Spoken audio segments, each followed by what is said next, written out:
listeners, and welcome to the NK News Podcast. Today it is Friday, the 16th of September, 2022, and I'm here in the NK News studio, sitting opposite Charles Thirlwall, and we're going to talk about doing business, doing work, having experience in North Korea. Before we get started, please, everyone, a reminder to ask you all to share this episode with friends, neighbors, and strangers, and also subscribe to us. Consider buying a subscription to nknews.org, which is a wonderful news website that where my journalistic colleagues put out news stories every single day, and your subscriptions help to fund that excellent journalism. Also, you can follow nknews.org and myself, Jack OZ, on Twitter. If you have questions, guest recommendations, or suggestions, email us at podcast@nknews.org or send them to me directly via Twitter. Okay, so to introduce my guest today, Charlie Thirwall. He lived for a time, worked for a time in North Korea, early days, and now lives and works in Indonesia. And he's going to share some of his interesting experiences that he had back in the late 1990s, early 2000s, traveling to and doing things in North Korea. Welcome on the show, Charlie. Thank you, Jacko. It's very nice to be here. I'm a big fan of your show, so thanks very much. Nice to finally get to join it. Excellent. So you came to Korea as a student, didn't you? I was a student. I had studied a little bit of Korean at Sydney University and didn't learn anything until I came here on exchange for my third year of university and studied at Yonsei. And back in the 1990s, that was well before Korea was hot. There was no Korea wave. There was no K-pop, or at least no discussion of it in Australia. So what brought you into Korean studies in the first place? It was sort of let's call it in hindsight, a happy accident that my elder brother was studying Chinese, and because of that, I decided to choose a different country. It made sense to my young mind then, and I was always going to learn an Asian language because I grew up as an expatriate, and my father was always a big traveler and wanted us to learn languages. So he said, go learn an Asian language. He believed in Asia. I didn't want to learn Japanese at the time because there was a lot of Australians learning Japanese in the high schools. Chinese, as the aforementioned, my brother, I decided to choose something different. Though, honestly, a lot of my family ended up going to China, so it would have made a lot of sense, Chinese, but there was Korea was the other choice. So I decided to learn Korean. I had no prior knowledge of Korea whatsoever. Before I got here. And when did you arrive here to study at Yonsei? So it would have been January of 1995.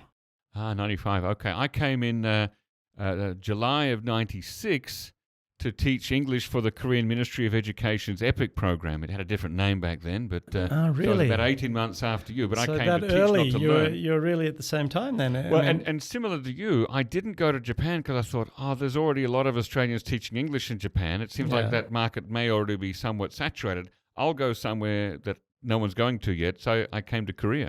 Yeah, very similar sort of choices made. Yep. And look, I've been walking around Seoul here to last few days and catching up with some old friends. And, I look at what happened with China over the last few years, and my family was very heavily engaged there, speaking, really good Chinese and very involved in that place for many years, living there 15 years or more.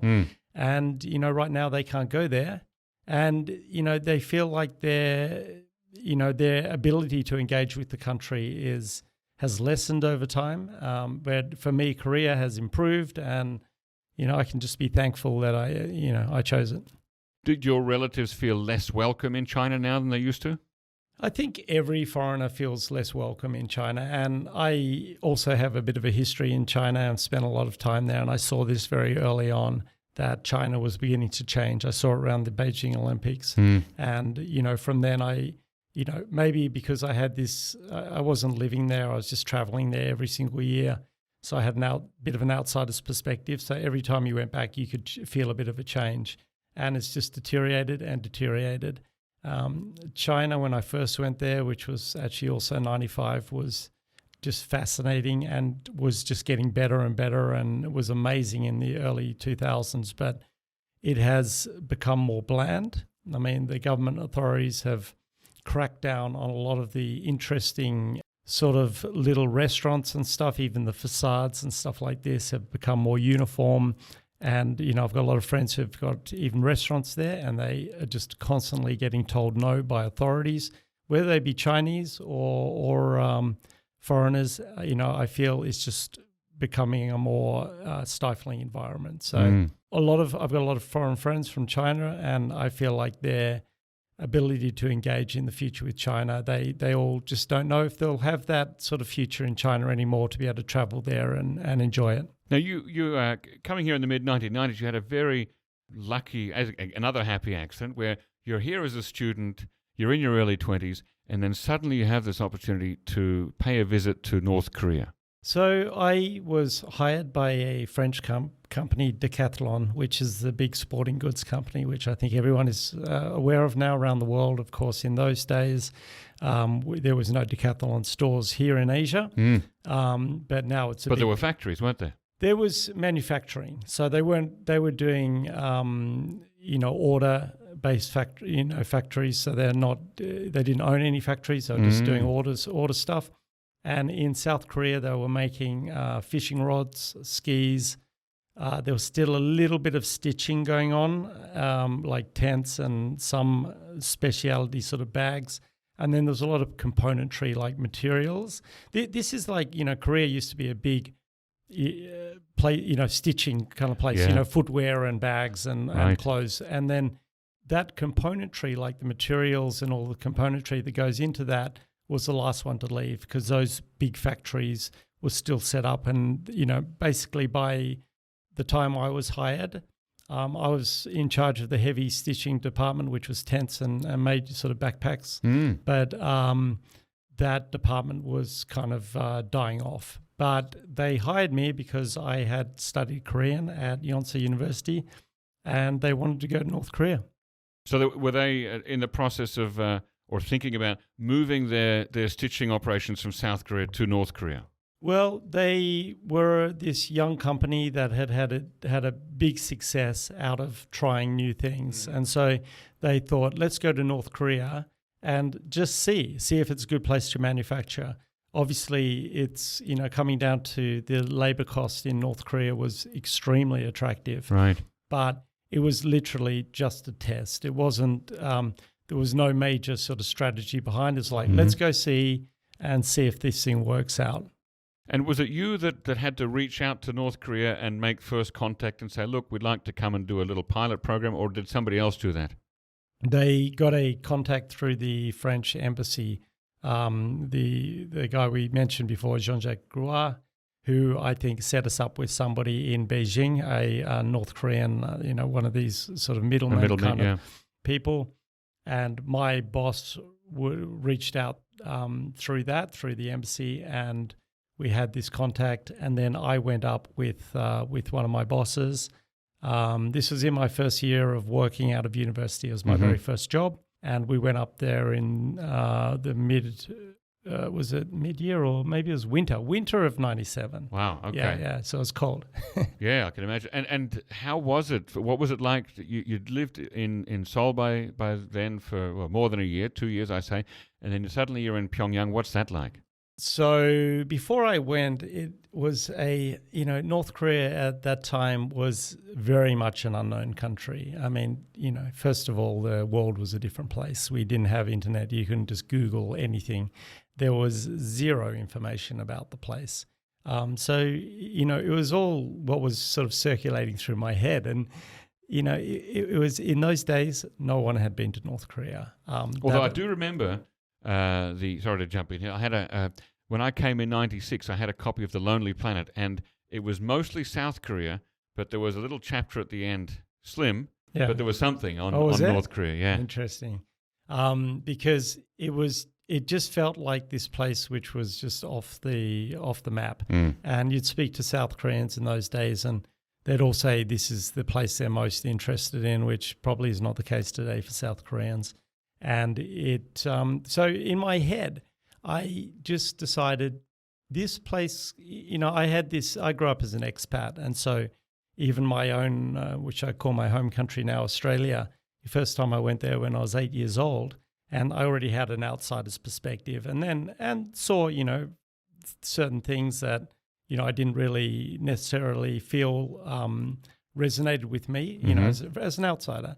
And so I always had this feeling like, let's go there and see and just be really open-minded and see what this place is just for myself and make up my own mind. So I tried to go in there with no, preconceptions of what it would be like. Yeah.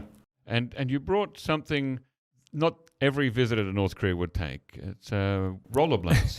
That wasn't on my first trip. That certainly on my first trip. I went up I think we went up for about a week or 5 days, something like that. Mm-hmm. I had my boss with me. We were meeting with a North Korean company who was involved in stitching. They're quite a major company up there. And I didn't have my rollerblades then. No, that was later on. I started that up.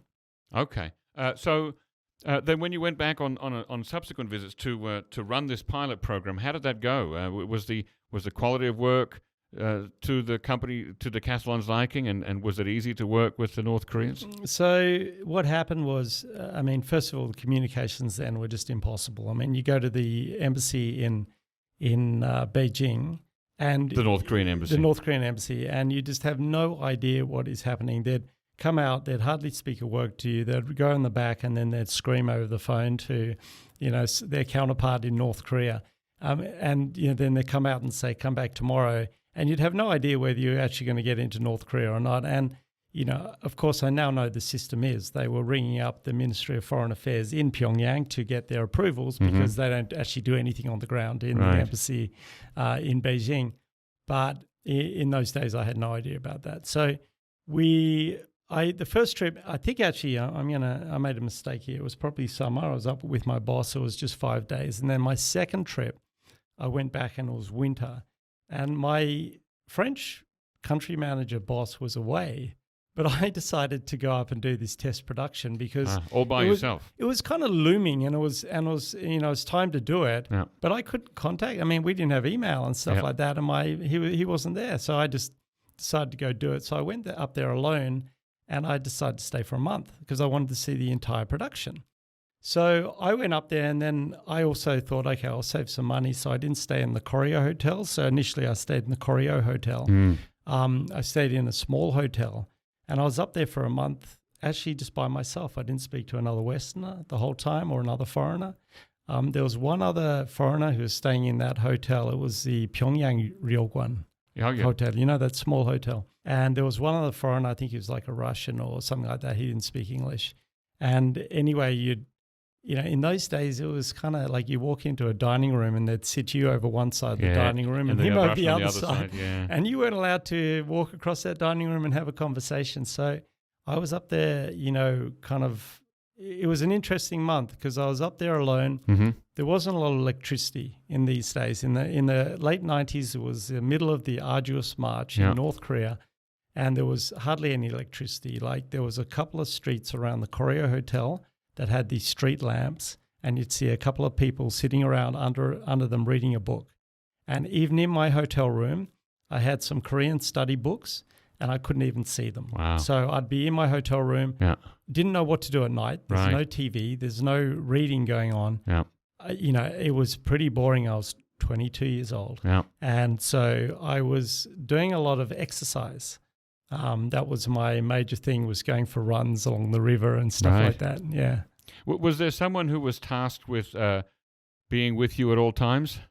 Yeah. So the first trip I went up, it was kind of a funny thing because they hired me Decathlon because I was a foreigner. I can go to North Korea and I can speak Korean. I mean, maybe they needed somebody to anyway take care of this heavy stitching department anyway. So, but then we got this advice from this guy from the French embassy that I shouldn't speak Korean.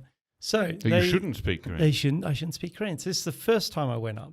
So the first time I went up, my translator was French. It was a French company, so they gave me a French translator. Of course. Now, I spoke French okay back then, but my Korean was better. So for the whole week, I was sitting there and they're speaking this French to me, and then and then they're speaking Korean to themselves, and it was... Anyway, it was a bit of a mess. That's so bizarre. The next time I went back up, I just decided I'm going to speak Korean. And so I did. Mm-hmm. They still gave me a French translator, but I ended up speaking Korean, with people then. So, and that was fine. The North Koreans, they were like, why didn't you tell us you spoke Korean? Right. It was quite funny, I was surprised. I can imagine. Now, you said that was the time of the Arduous March, sort of the tail end of it. Did you see any signs of that? Any signs of the hunger and impoverishment that the nation outside Pyongyang was going through? Yeah, so on that trip, I didn't go outside of Pyongyang. I'd have to say that there was definitely a very different feeling in Pyongyang than there is today. It was even the kind of food that was served up to you, and as I said before, the lights. I mean, the city was black. I could only assume there was no elevators in buildings at all. What floor was your hotel room on? In my hotel. So the first time I went to the Koryo Hotel, I can't remember what floor I was on, but there was an elevator in the Koryo Hotel. I remember there was hardly any foreigners there at that time. I remember there was this one French guy. He was a cartoonist, and he was learning the violin, and he'd play outside in the corridor because there was a bit more light in the corridor than in the hotel room. But just walking around the hotel as well, there's hardly any light. But I was then when I stayed for a month, I was in the Pyongyang Ryogwan, and that's a small, low-rise hotel. So it might have only been the second floor or something. Okay, right. So no lift needed there. Yeah. No. You said there was a French cartoonist. I wondered, did you ever read the comic book called Pyongyang by I think he's a Quebec cartoonist named Guy Delisle, and it's about his experience living and working as a cartoonist in Pyongyang. It was a beautifully written book, and I have seen it, but it wasn't the same guy. This guy was definitely French. Right. I think they were making some movies, and quite well-known ones at the time. And he was, they were using North Korean labor for the, cartoonists to draw it up. Yeah. And so how back to this, the pilot project for Decathlon, how did that work out in the end? What happened was, so we sent the materials up because we weren't, to get the materials there, the right colors and stuff, we weren't, confident on that. The labor cost was unbelievably cheap in North Korea at the time. And so it was by far the cheapest place you could do it. I mean, I did this whole production and it was freezing in the factory. And so the zipper wasn't working properly. So I'd be in the factory and because it was frozen. Yeah. And I was doing these zippers and I'm like, to the guys, I'm like, these zippers are not, I thought they'd stitched it wrong or something. But so I initially failed the production. Then we sent the production to France, and they're like, no, the zippers work fine. So actually, it was just because it was -5 in the factory. Oh, my gosh. And so my hands weren't working properly. Well, how about the workers? How were they? Yeah, so it was mainly, young girls who I guess were between the ages of probably 18 and 25 or something before they got married in the factory. And they, they're all assigned work, right? Nobody had the opportunity to go work where they like. And, it was just freezing in that factory. And I mean, I found it very uncomfortable to be in the factory. And I'd be sitting around in that factory, pretty much all day. There was not much to do. I mean, you're watching people stitch bags, right? So I'd be wandering around the factory and my guide was kind of... he was pretty worried about me. Like I'd even walk to the window or something and he'd come over and say, what are you looking at? And, if I went to the bathroom or something like this, he was always, he's just shadowing me the whole time. So I found it a pretty tough, month to be there alone, at that time. And the conditions in the factory, it seemed to me that half the time they spent just making up stuff for the festivals, and the other half the time they seem to just do nothing. But because of the Korean work ethic, which is just different to anything almost anywhere in the world, people would still front up at work and they'll stay there from morning to night, and that's their life, right? And all their meals are in the factory. Right. So they're dependent on the factory for their food, aren't they? Yeah, their food delivery system was through the factory. Their entertainment, I mean, I think, every now and again they watch a movie that was done in the factory. Every Saturday they had their educational sort of talks and that was done in the factory. So it was just, you get assigned to that job and that's it. I mean, you got no choice, right? So, and what was what did the company think of these tests? Why did it decide not to go on? Was it because of the factory conditions, or any other particular reason? it was really the communications and the difficulties of going to North Korea, the difficulties of talking across this. And it's not just a border. I mean, even if they were trying to do it out of an office in China and stuff like this, by the time you sent the materials there and the cost of doing that, it's just, that labor cost is not important enough to be able to make it all happen in North Korea. So something that was incredibly labor intensive could work if you were doing a huge number of the same product, say. Right. But we were doing reasonably small runs of each type of bag and reasonably frequent stuff, and just the communications. It was just too difficult. Yeah. Right. But then, so tell us then about how you did eventually start rollerblading around. So after that, I worked for a consultancy company in 2000. They had the initial summit. The Kim Jong-il summit in June 2000. Yeah, that's right. And so after that, there was this surge of interest in North Korea by businesses, under the assumption that this country might open up. Right. In the 90s, there was already a feeling like things could happen. I mean, China had already, was well on its way.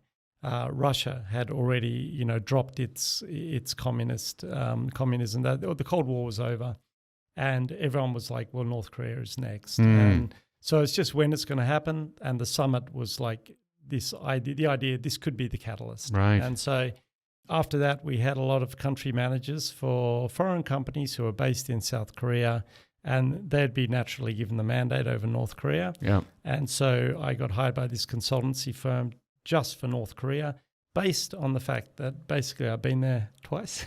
Right. Yeah. And so we started going up, and I started taking foreign companies up there. Yeah. Oh, okay. So you're kind of like a sort of a handholder, bringing foreign companies up there and doing the sort of fixing and speaking Korean for them. Yeah. So, I mean, let's say setting up meetings for them, finding counterparts, doing some investigations into, into whatever industry they're doing, and, just generally facilitating. And so I was living in South Korea. This is like from 2000 to 2005. And that was my job. So I was going up to North Korea every couple of months maybe, right, for a trip. And, being a young, active guy, I wanted to, I was always wanting to do sports, right? So I'd take my rollerblades up, and I just started running the city. I mean, Pyongyang is a rollerblading heaven. It's, well, beautiful. it was then. I mean, there were fewer cars back then, weren't there? Very few cars, these big open flat roads, good surfaces, and there was no other way to get around the city by yourself, right? Because if you go to North Korea, you can't just go and jump on by yourself, jump on public transport. So it's either run or walk. Right. And rollerblades got me around the whole city. So I was just, I was just loving it. I mean, it's like, and it was like I was the only one, you wouldn't see any foreigners really on the streets. I was the only one doing it. So I'd take up my rollerblades and, go around the whole city. And I did this a few times, but, I was probably, pushing it a little bit. So eventually they stopped me bringing my rollerblades in anymore. Who was it that gave you the message to not do it any longer? My guide. Ah, your guide said, They said, we're not going to let you in with rollerblades again. Wow. Gee, you've had your fun. It's been fun, but, it's enough of that. But you saw a lot of Pyongyang before then. Yeah, I mean, I was lucky enough to be going up on these visits where we'd go and see various things. So we'd go see a cement factory or go see a food factory. And so just with work, we'd see a lot of the country. Then, being active, I was often, prior to that, I was often just running around and doing that. And then when I had the rollerblades, it just it opened up the whole city for me, so I could. It was good times. Did you rollerblade around the traffic police women, the traffic controllers in Pyongyang? I did, and that was quite funny. They'd blow the whistles at me, and also around the square, Kim Il Sung Square. Ah, yeah, that was good. A good place to go. Bit of a favourite, and that does look like it would be a good place to to rollerblade. I've often thought about opening an outdoor cafe there one day. Wouldn't it be? I mean, Pyongyang, it's such a beautiful city, right? It's, I think so. I think it's going to become one day known as a very special city in Asia. I think it's a beautiful city. It's got that sort of austere look to it with, it's uncluttered, lovely buildings. And, it could be something special. It'll take some time, I think. Yeah, absolutely, yeah. And you've also had some other sort of run-ins with authority figures in North Korea, haven't you? Well, all of these are just sort of, accidental kind of things. So I think it's a mix of North Korea being a place where they have these rules and regulations, or, the guides don't like. If attention is brought to yourself as somebody who's going there, then the guides, then attention is brought to them. And people in North Korea don't like attention being brought to them. So I have, just been active and been young. I've just walked out and explored the city a lot, on foot. And, at certain times I've found where the boundaries of the rules are by doing that. Mm-hmm. So none of it has been, advertently trying to break the rules. But on the other hand, I have actually also, I used to go to boarding school in Australia. And after boarding school, I had this very strong sense of freedom. And and this initial guide I had, for example, he was just way too close to me and he was pretty annoying. And so for example, we went to Myohyang-san. Mm-hmm. I went for a run once and then I kind of ran too far and then got, sort of a bit of attention was brought to him. So he started really shadowing me on the weekends. So I was up there for a month and he couldn't go home. So we went out to Myohyang-san. Which is a mountain in the middle of North Korea. Yeah, and we went up the mountain, or we went hiking. Yeah. But I was pretty fit in those days, so I decided to run up the mountain. So I basically ran up the whole mountain, and he kept up with me for about the first 5 kilometers. Boy. And then I ended up losing him, and then the track finished, but then I could see we weren't actually at the summit, so I wanted to get right to the top. Yeah. So I went off into the bush, and I got lost in there for a few hours. Oy. And when I came out, he was there, the guide was there, and they had the park ranger or the caretaker or whatever, and they were there. And I remember they said they were worried because the guy had seen a bear. A bear on the mountain? Yeah, that morning. So wow. they thought that maybe I'd come entangled in the bear. Oh, my. But isn't that nice? Like there's obviously, in those days at least, still some bears up there in Myohyang-san. And Myohyang-san is also where they've got the presents, the Kim Il-sung's presents. What do they call it? The International House of Friendship, where they house all the gifts that Kim Il-sung ever received. Did you ever go there? I've been there twice on 2 different tours. Yeah. They take you there, and they have too many things to see. They tell you something like, if you spend 1 minute looking at every gift, you'll be here for 10,000 years or something, very, something very long. Like that, yeah. I mean, they're some of the most beautiful things I've seen. They're just, it's just incredible. Yeah, I think so from 2000 to 2005, I was, a regular traveler there and, had some pretty interesting experiences. I mean, another one which was quite fun was I spent quite a lot of time in Yanbian or Yonggil or in Korean, and also in Dandong, which are on the side of the on the Chinese side. On the Chinese side of the border, right? I was doing stuff there, related to clients and either doing studies or even procuring materials from there to send into North Korea that you can get in North Korea. So I have been up along the border on the Chinese side of the Tumen River, which is just fascinating. It's a very small river and you can see right across into North Korea. I mean, you could throw a tennis ball over to the village there. Yeah. And another kind of cool thing I did was on the Yalu River in Dandong.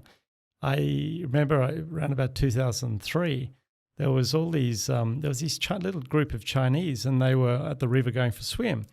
And so I was always keen to jump in the water.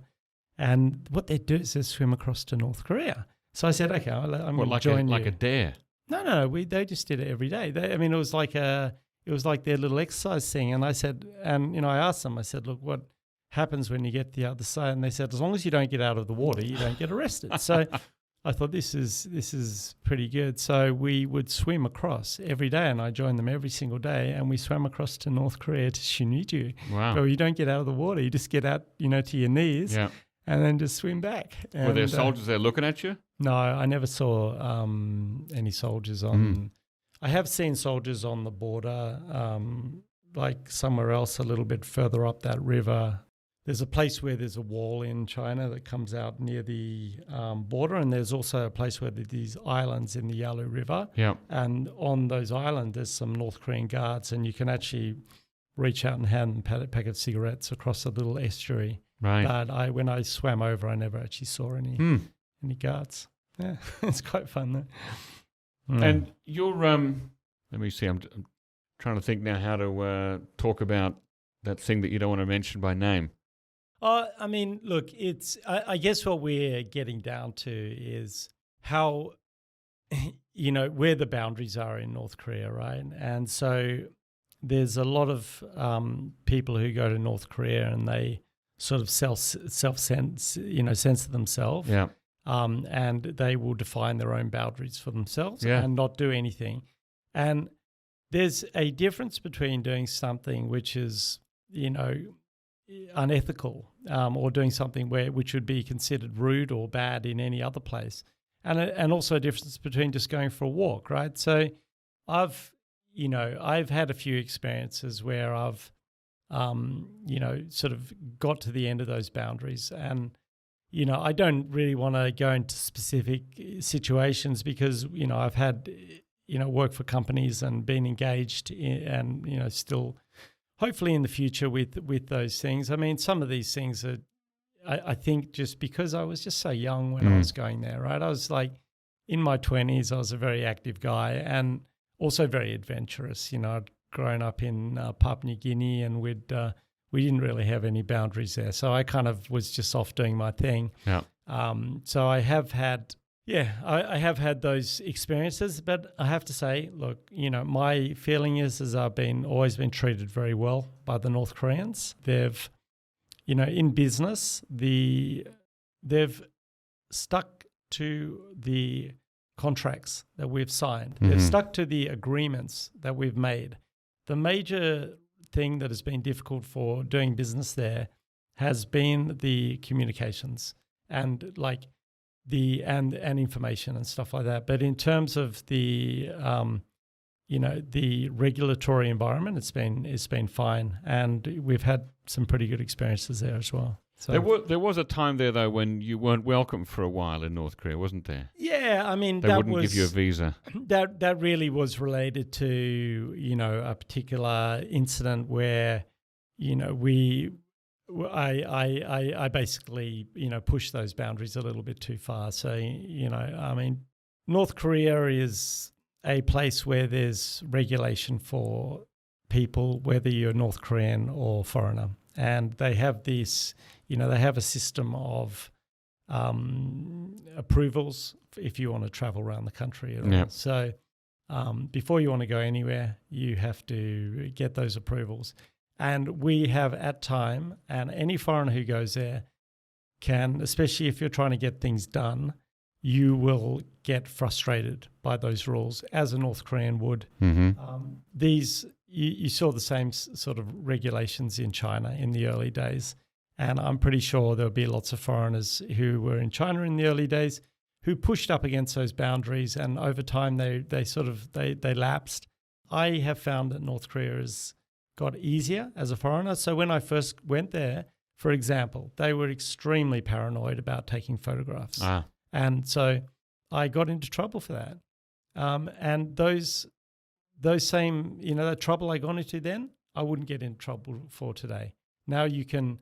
It's, everyone knows, North Korea knows there's photos of North Korea all over the place now, and you can, they're pretty free and easy with you taking photographs. They're not too worried. So it's just things like that. There's been changing goalposts, and you don't walk into North Korea and somebody doesn't meet you at the airport and say, here's the rules. They say, welcome to Korea. Mm-hmm. And, you know, they start talking to you and they ask you questions about your country and they tell you about theirs, but no one actually says where the rules are. And then, you know, we all know there's rules there. And if you self-regulate too much, you're going to miss out on, you know, conversations you can have and, you know, a bit of life and a bit of, you know, and seeing the country. And I just found, yeah, as I said, often I was there alone. I was young and I had to get out of the hotel. I was stifled. On the topic of getting in trouble in North Korea, which is a phrase you just used, there's a whole spectrum of getting in trouble in North Korea, right? I mean, there's, on the one hand, there's being yelled at by someone in authority and being told, you know, we'll send you the next plane back home. And the other end, you've got Otto Warmbier and, you know, getting 15 years in jail and then coming home in a coma. It's a big spectrum there. What's the worst you've ever experienced in terms of getting in trouble in North Korea? Let's start with that, and then I've got a follow up. Yeah. So for me, it's always been something where the boundaries are not established, and then I've pushed a little bit too far, like, you know, went off by myself walking around or going for a run or whatever, and, you know, going a little bit too far. And, you know, then somebody saying, okay, no, that's enough. And then stopping me, you know, whether it be the police up there or whatever, and taking me somewhere. And they've just come and asked me a lot of questions, like, what are you doing there? And I'll be like, well, I was just going for a run. And, you know, these questions would be fairly persistent. But they always, you know, for me, I was up there. Let's put it myself into the time context I was there. 97 to 2006 was the main time I was there. So they were always very polite. You know, I had never had a feeling like I was under any sort of, you know, they were just showing me where those boundaries were. And they didn't rough you up? No, nothing like that. Didn't threaten to charge you with a crime? No, they never threatened me at all. It was always, I mean, I never did anything very bad. I mean, it was always just a conversation about, look, you're here and we want you to sort of, you know, toe the line a bit more. And I think just over time they just realized, you know, that you'd have these conversations sometimes and they'd be like, depending on your guide, like there'd be people who are kind of suspicious. And I'd always be telling them, look, guys, no one cares I'm here. You know, this is, you know, this whole idea of anything subversive happening is just, you know, it's kind of like a really old-fashioned thing in the world, right? I mean, all of surveillance and done now is all done digitally and all that kind of stuff. So they just don't need, you know, this kind of, you know, personal kind of stuff going on. So I never had a feeling that I was ever, you know, there was no one ever really angry at me. They'd sort of, you know, come and get me and they'd sort of laugh a bit, and there'd be a bit of humor in the situation. So sometimes there was some serious faces, but they were never anything where I felt under any threat. And I felt like if I did something, you know, in North Korea in those days, the worst that would happen would be just you get deported. I wonder if it's that perhaps that you were very lucky, you know, just leaving aside Americans for a moment, because we know that the North Koreans seem to reserve the harshest treatment for the Americans for political reasons. Yeah. Right? That there are either that because there's a bit of hostage diplomacy to be played there, or that there's some points to be scored against America. But just leaving aside Americans for a moment, I'm thinking of there was the Dutch stamp dealer who from around 2000 to I want to say 2011 was going to North Korea multiple times a year, buying stamps and posters and taking them back to the Netherlands and dealing with them there. And then one day he was picked up and he was held for 2 weeks and made to sign a confession, a statement, and then only then he was allowed to go after his family was, you know, very panicked because he didn't get his flight home. Then there's the Australian student Alex Sigley who was studying there that time that Trump and Kim and Moon met for the mini summit in Panmunjom. So I want to say June 2019 or June 2018. Anyway, let's say June 2019. Yeah, June 2019. And Alex Sigley was picked up and he was held for a while and made to sign a statement and apologize. And it never happened to you. Do you think that was just because you were lucky? Because you said it's gotten easier over time. But those things happen after. Sorry, you're correct. So some things have got easier and more open.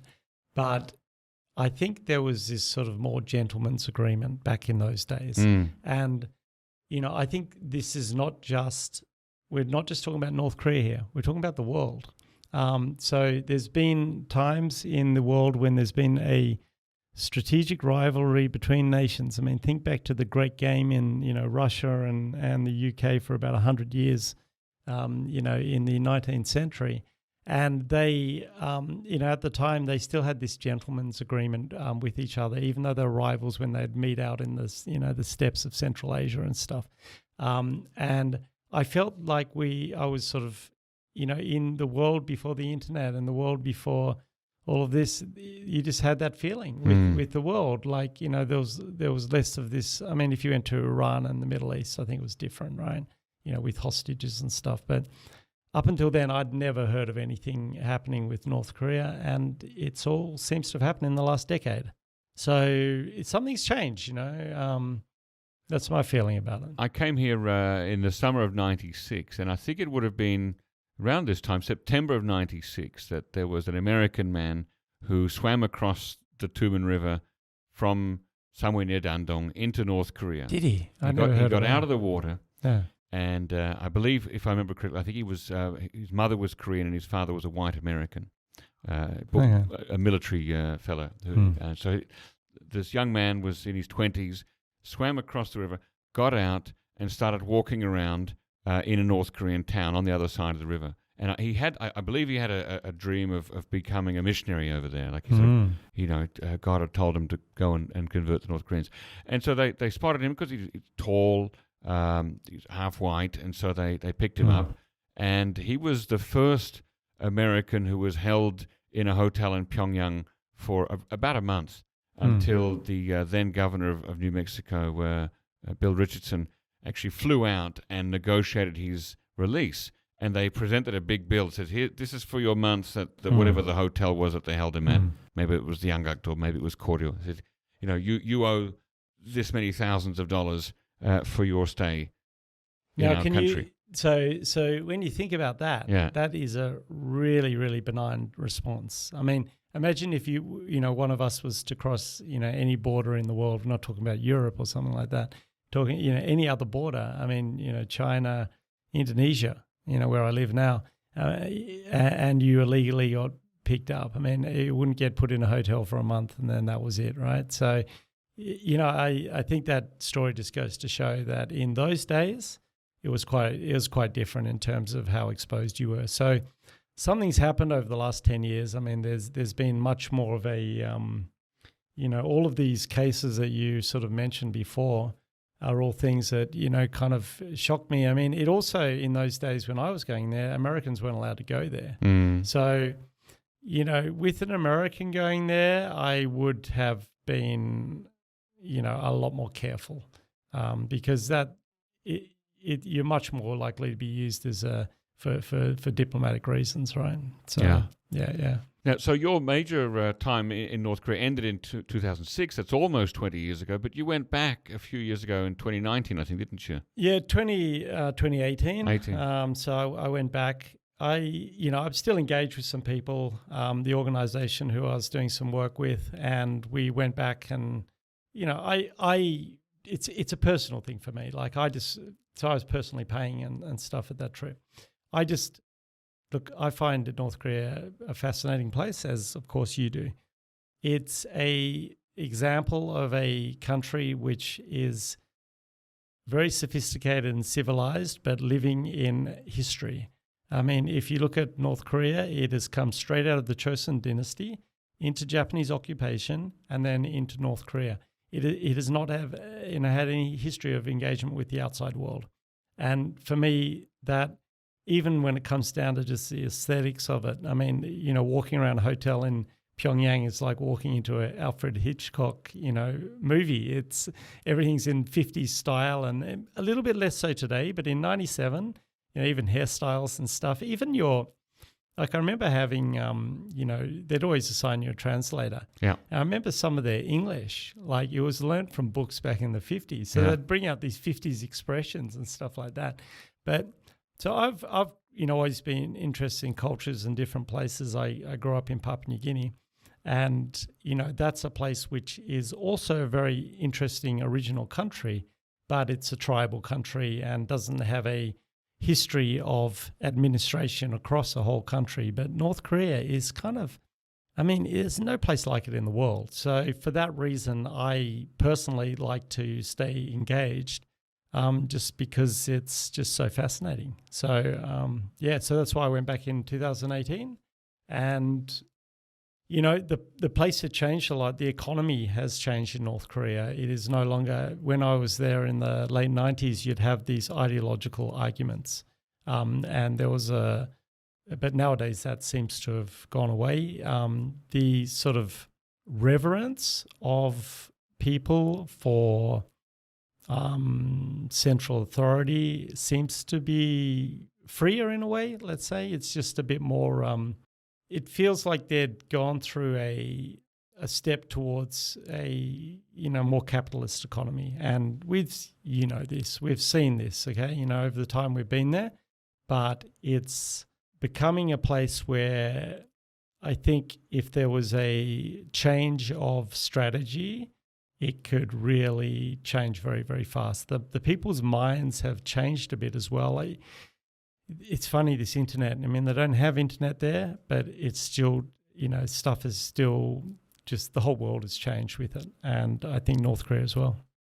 How do you, you have a fascination, you remain engaged, perhaps you want to work there or do something there in the future. Yeah. Well, what about, the issue of people's rights and freedoms there in North Korea? In Pyongyang, you're meeting the best of the best, somehow the elite of society.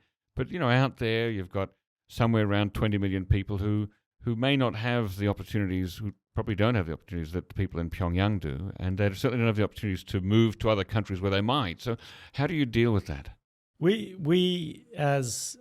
we're people, we're doing business, we're going to have zero effect on the maintenance of any political system. It's the kind of money we're talking about, and the kind of engagement is so small that it has no consequence at all.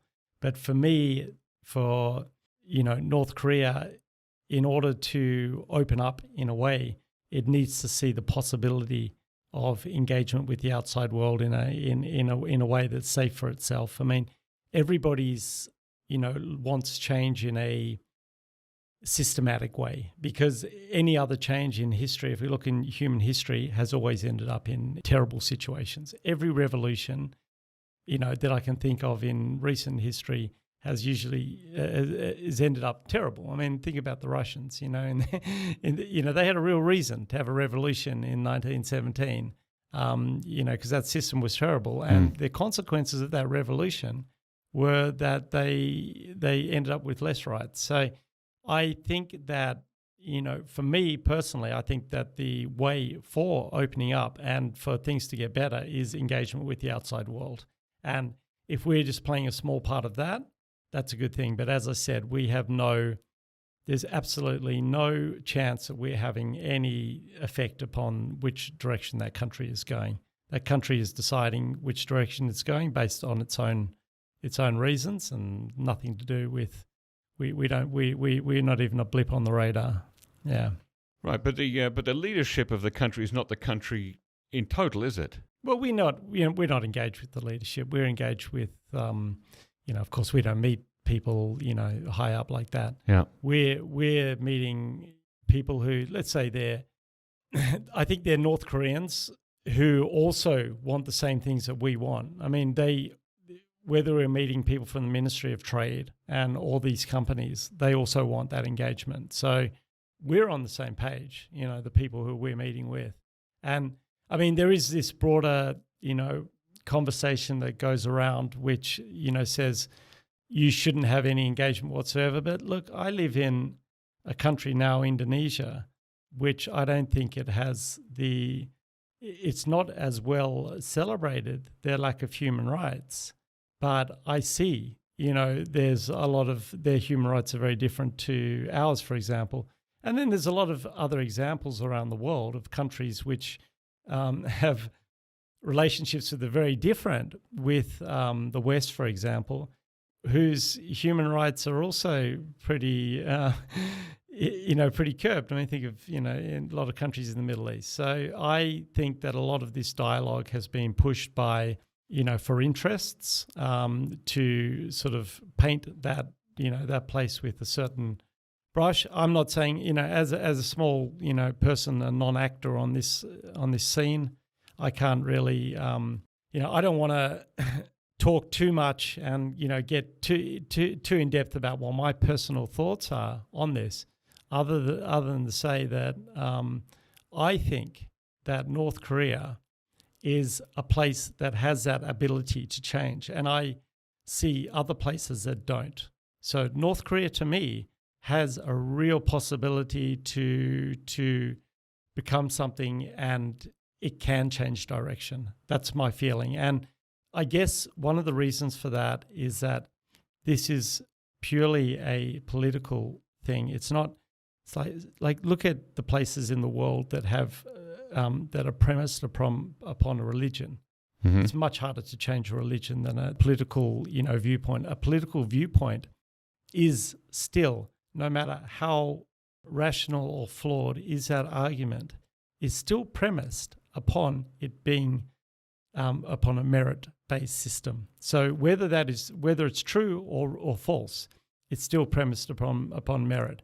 A religious one is not premised upon merit; it's premised upon faith, and you're not allowed to question it whatsoever. So, for me, North Korea can change, and I always believed it can, and it's kind of strange to me that it hasn't. I thought it had an opportunity with China and Russia changing. We were just going to be on the forefront of that change. I mean, we don't look at companies that went into China in the 70s and 80s and point our fingers and say, look, they were doing the wrong thing. You'd say, look, they were doing the right thing. All those people who have those engagements with China at that time, and I strongly believe that the Chinese people's lives, they improved. I think Chinese friends of mine, they'd all say this was a good thing, and any small part the foreigners played in that was a good part to play. And so you would say that that the best thing that people can do to help North Korea change in a positive direction, to give those opportunities for North Koreans to be creative and to fulfill their happiness, would be to continue to engage in them and show them possibilities. The first thing I'd say is that whatever we're doing, any tourism that goes in there, any relations you have, any inviting North Koreans overseas for whatever reason, for study or whatever, any money put into that, any aid money, any business is not going to make any effect on the success of that political system. That it must be the thing that people who are against people going there are against, right? So, for me, I would say, so first of all, their argument would be just flawed in that it's not going to make any effect. So will you it mean have, to not engage will not have any effect? You mean? To not engage, our engagement is not having any sort of maintenance of system effect on the country, but I think we have a positive engagement with the people.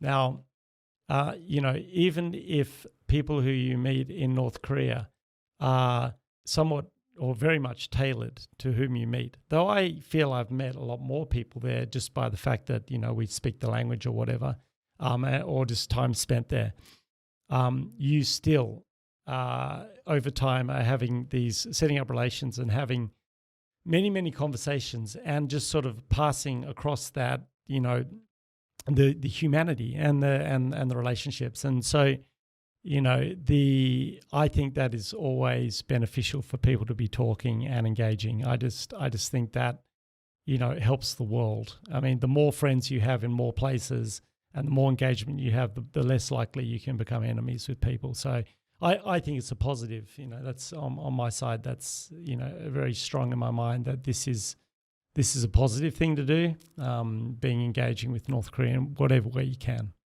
Yeah. That's my feeling. That's a good place to end then. Thanks very much, Charlie Thirwall, for coming on the podcast today. Thanks very much, Jacko. Thank you. Ladies and gentlemen, if you already have an NK News account and if you're a think tank, business or academic institution, take a look at NK Pro. Our NK Pro platform offers unparalleled services specifically catered to the needs of professionals who monitor developments on the Korean Peninsula. Inquire about access and a free trial membership at nknews.org today. Our thanks as always to Arius Dare and Brian Betts for facilitating this podcast, and to our post-recording producer genius, Gabby Magnuson, who cuts out all the extraneous noises, mouth music, awkward silences, bodily functions, etc. Thanks very much. Let's take it next time. Bye-bye.